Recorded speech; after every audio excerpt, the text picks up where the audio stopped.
Top quality और consistent performance के लिए सिर्फ सिल्वर पंप नाम याद रखना। अभी जिस लिहाज से इन्हें स्टडी किया जाएगा, प्रोफेसर आलोक, मैं चाहती हूँ आप इस बारे में समझाएं कि आखिर इस पर्टिकुलर सिनेरियो में ही आने वाले इन वक्त में किस तरीके से इन्हें एग्जामिन किया जाएगा। हम आमतौर पर एक वर्ड यूज करते हैं एक्लिमेटाइज, जब हम लोग एक माहौल से दूसरे माहौल या वेदर कंडीशंस में जाते हैं। यहाँ तो सिनेरियो बिल्कुल डिफरेंट है और आम लोगों के लिए या खुद साइंटिस्ट के लिए इनको स्टडी करने में क्या पहलू होंगे?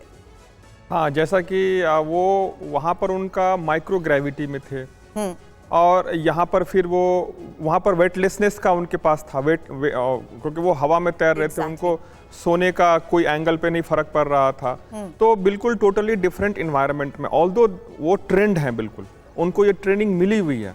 तो यहाँ आने के बाद फिर भी जो उनका जो साइकोलॉजिकल भी बिहेवियर चेंज हो जाएगा, फिजिकल में चेंज हो जाएगा, प्लस वो आज के डेट में वो एक तरह से उन्हीं पे एक्सपेरिमेंट किया जाएगा कि माइक्रो ग्रेविटी में ह्यूमन का जो बिहेवियर है, ह्यूमन का जो मैकेनिज्म है, वो कैसा चलता है। तो एक तरह से वो भी आज के डेट में हमारे लिए लेबोरेटरी जैसा, कल्पना चावला लेबोरेटरी हमारे लिए कि हम इन पे भी रिसर्च करेंगे।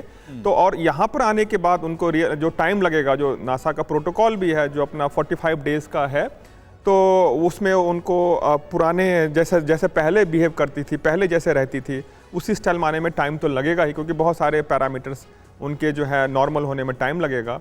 तो जैसे बेबी फुट का है या और भी बहुत सारी चीज़ें हैं, तो धीरे धीरे लेकिन वो अपने आप फिर एक्लिमेटाइज हो जाएंगे। जैसा आप बता भी रहे थे कि 2 से 3 महीने का जो वक्त है वो लग सकता है।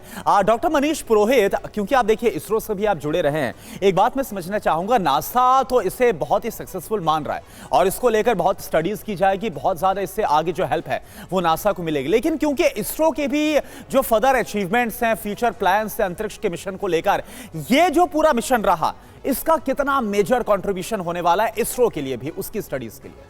देखिए, गगनयान मिशन जो है उसकी इस साल 2 टेस्ट फ्लाइट्स होनी है, G1 एंड G2। अनक्रूड होंगी, मतलब इंसान नहीं भेजेंगे, ह्यूमनॉइड भेजेंगे और टेस्ट पेलोड्स भेजेंगे। बट देन हम हमारे पहले कदम को लेंगे कुछ ऐसा अचीव करने के लिए जो आज हमने यहाँ पर देखा है, वो हम शुरू करना चाहते हैं। ये एक पार्ट है। अब आप जो ये विजुअल्स देख रहे हैं, यहाँ पर आप देख रहे हैं पैराशूट्स ओपन हो रहे हैं, फिर वो क्रू मॉड्यूल नीचे आ रहा है। ये स्टैंडर्ड तरीका है, हम भी यही फॉलो करने वाले हैं। हम भी बे ऑफ बंगाल या अरेबियन सी में टच डाउन करेंगे, हमारे भी पैराशूट्स डिप्लॉय होंगे और वो टच डाउन करेंगे। तो हमें ये भी समझ में आ रहा है कि, और ये सब इसरो ये सारे टेस्ट कर चुका है, तो हमें यह भी पता चल रहा है कि ये कितने क्रूशियल हैं। अगर 5.5 किलोमीटर ऊपर ड्रॉग पैराशूट्स नहीं खुलते हैं। अच्छा डॉक्टर मनीष पुरोहित, एक बात आप बताइए, ये सुनकर ही बहुत अच्छा लग रहा है जब हम अपने मिशन को इस तरह से टच डाउन होता हुआ देखेंगे, क्योंकि एक जो आम इंसान है, आम दर्शक जो इस वक्त देख रहे हैं, उसके मन में ये सवाल होगा, और डॉक्टर मनीष आप बता भी पाएंगे क्योंकि आप लगातार इससे कनेक्टेड हैं, ये सब कुछ संभव हो पाने में कितना वक्त लग सकता है भारत के लिए? देखिए, इस साल 2 हमारे टेस्ट फ्लाइट्स होंगे। देन नेक्स्ट ईयर का जो प्लान है, वहां पर हम क्रू मॉड्यूल भेजना चाहते हैं। मतलब हमारा गगनयात्री फ्लाई करेगा गगनयान मिशन में। उसके बाद एक मिशन हम भेजेंगे इंटरनेशनल स्पेस स्टेशन पे, जो कि कंप्लीटली ऑटोनोमस होगा। यानी यहां से फ्लाइट होगी और हमारा जो मॉड्यूल है वो जाकर इंटरनेशनल स्पेस स्टेशन पे अपने आप डॉकिंग करेगा। अब जब मैं ये सारी बातें बोल रहा हूं तो ये अभी अपने को नॉर्मल लग रही हैं, क्योंकि हमने अभी पूरा जो प्रोसेस है रात को 2 बजे से अभी तक अपन ने उसको एक पार्ट को बहुत क्लोजली मॉनिटर किया है। लेकिन अब थोड़ा सा आते हैं इसरो इसके लिए कितना तैयार है। हमारे पास अभी रिसेंटली एक सक्सेस है जिसका नाम है स्पेडएक्स। स्पेडएक्स है हमारा space docking experiment. Docking word अब दिमाग में घंटी बजाता है। सुनीता विलियम्स का जो स्टार लाइनर था उसकी डॉकिंग में इशू आई, फिर मैन्युअली डॉक किया गया, फिर हमने देखा कि कल सुबह अनडॉक हुआ था ड्रैगन और फाइनली उसका टच डाउन हुआ। तो डॉकिंग और अनडॉकिंग जो है वो इंडिया में अभी काफ़ी फेमस हो गए हैं ये शब्द। तो हमने एक एक्सपेरिमेंट करा जहाँ पे हमने 2 सैटेलाइट्स को लॉन्च किया, वो स्पेस में गई और वो दोनों सैटेलाइट्स ने एक दूसरे को डिटेक्ट किया और 20 किलोमीटर से पास आते आते उनने एक दूसरे को कैप्चर कर लिया। जब वो अराउंड 7 किलोमीटर पर सेकंड की स्पीड पे दोनों सैटेलाइट्स मूव कर रही हैं, कैप्चर हुआ। ये हुआ था जनवरी में। मार्च में उन दोनों सैटेलाइट्स को हमने फिर से अलग कर दिया। अप्रैल में हम उनको फिर से कनेक्ट करेंगे, उनकी डॉकिंग करेंगे।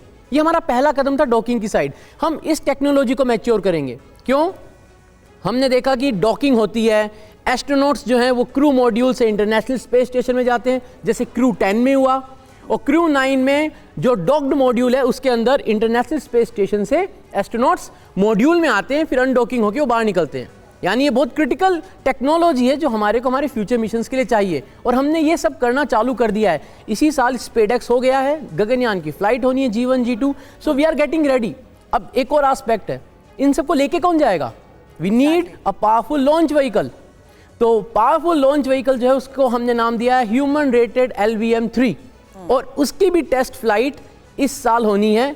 इस वक्त जब हम बात कर रहे हैं तो श्रीहरिकोटा में जो हमारा लॉन्च पोर्ट है वहां पर ऑलरेडी ह्यूमन रेटेड LVM-3 की लॉन्च कैंपेन चल रही है। दिसंबर में चालू हो गई थी और वो लॉन्च कैंपेन अभी लाइव है। मतलब बहुत जल्दी हमें यह इंफॉर्मेशन मिलेगी कि इंडिया भी अपनी पहली G1 फ्लाइट, जो गगनयान की पहली फ्लाइट है, वो करने वाला है। बिल्कुल।